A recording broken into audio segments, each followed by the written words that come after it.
नमस्कार बंधुरा तोमरा सबाई केमन आछो। आशा करी सकले भालो आछो। पम्पा सिम्पल कुके सबाइके स्वागत। आज के आमी तोमादेर संगे एकटा दारुण रेसिपि शेयर करब। सेटा होच्छे सर्षे ढेঁড়স। सर्षे ढेঁড়সটা आमी केमन बानिয়েছি तोमादेर संगे शेयर करी। चलो देखा जाक किभाबे आमी बानिয়েছি। सर्षे ढेঁড়স बानानोर जोन्नो एखाने आमी निয়েছি ढेঁড়স 250 ग्राम निয়েছি। भालो करे धुए आमी केटे निয়েছি। এবার যেইগুলো বড় সেগুলোকে আমি দুভাগ করেছি এবং যেগুলো ছোট সেগুলো আমি সিঙ্গেল পিস রেখেছি। দিয়ে মাথার দিকটা আমি এইভাবে একটু কেটে নিয়েছি। মশলা হিসেবে নিয়েছি আমি একটা পেঁয়াজটাকে আমি একটু বড় সাইজ করে কেটে এইভাবে পাপড়িগুলো খুলে নিয়েছি। এবার নিয়েছি সামান্য পরিমাণ হলুদটা আমি পরিমাণ মতো ব্যবহার করব। লবণটা নিয়েছি, এখানে লবণও পরিমাণ মতো ব্যবহার করব। নিয়েছি কালো জিরে হাফ চা চামচ আমি নিয়েছি কাশ্মীরি লঙ্কার গুঁড়ো কালারের জন্য, এটা তোমরা নাও ব্যবহার করতে পারো। আর আমি এখানে নিয়েছি 2 টেবিল চামচ সর্ষে, সেটার সঙ্গে 3টে শুকনো লঙ্কা আমি পেস্ট করে নিয়েছি। এবার নিয়েছি 2টো কাঁচা লঙ্কা। গ্যাসে কড়াই বসিয়ে আমি গ্যাসটা জ্বালিয়ে দিলাম। কড়াইটা আমার গরম হয়ে গেছে।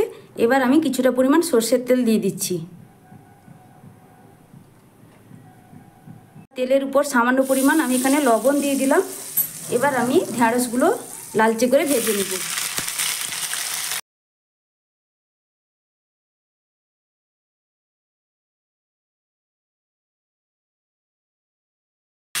এখানে অবশ্যই ঢেঁড়সগুলো ভালো করে ভাজতে হবে, না হলে ঢেঁড়সগুলো খেতে ভালো লাগবে না। ঢেঁড়সটা আমার প্রায় ভাজা হয়ে গেছে। আমি এবার ঢেঁড়সগুলোকে তুলে নিব।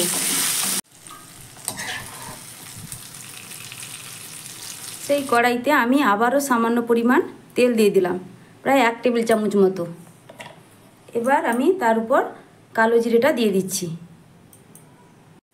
সামান্য একটু নাড়াচাড়া করে নিচ্ছি। এবার দেব কোচানো পেঁয়াজ।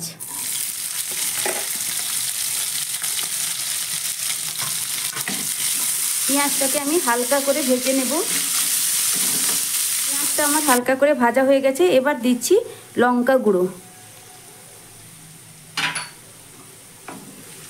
ভালো করে আমি মিশিয়ে নিলাম।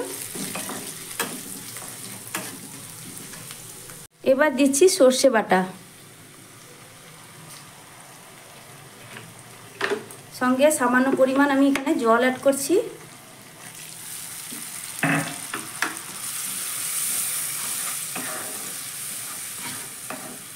সর্ষে বাটাটাকে আমি একটু কষিয়ে নিব। এখানে দিচ্ছি সামান্য পরিমাণ হলুদ। সর্ষে বাটাটা 2 মিনিটের জন্য আমি এখানে কষিয়ে নিয়েছি। এবার দিয়ে দিচ্ছি ভাজা ঢেঁড়সগুলো। এবার ঢেঁড়সটা দিয়ে আমি মশলার সঙ্গে একটু ভালো করে মিশিয়ে নিচ্ছি।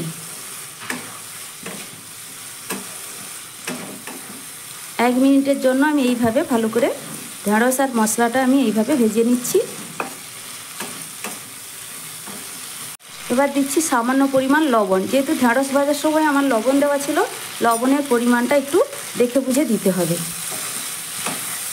এবার আবারও ভালো করে মিশিয়ে নিয়ে আমি সামান্য একটু জল অ্যাড করব।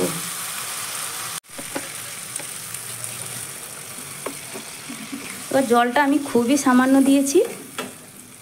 ঢেঁড়সটা আমার ভাজা আছে, আমি এই জন্য জলের পরিমাণটা কম ব্যবহার করলাম। আমি 5 মিনিট ধরে রান্না করে মশলাটাকে কিছুটা পরিমাণ শুকিয়ে নিয়েছি। দেখো আমার এখানে ঢেঁড়সের তরকারিটা পুরোপুরি কমপ্লিট হয়ে গেছে। আমি গ্যাসের ফ্লেমটা এবার অফ করে দিচ্ছি। আমি একটা প্লেটে সার্ভ করে নিয়েছি।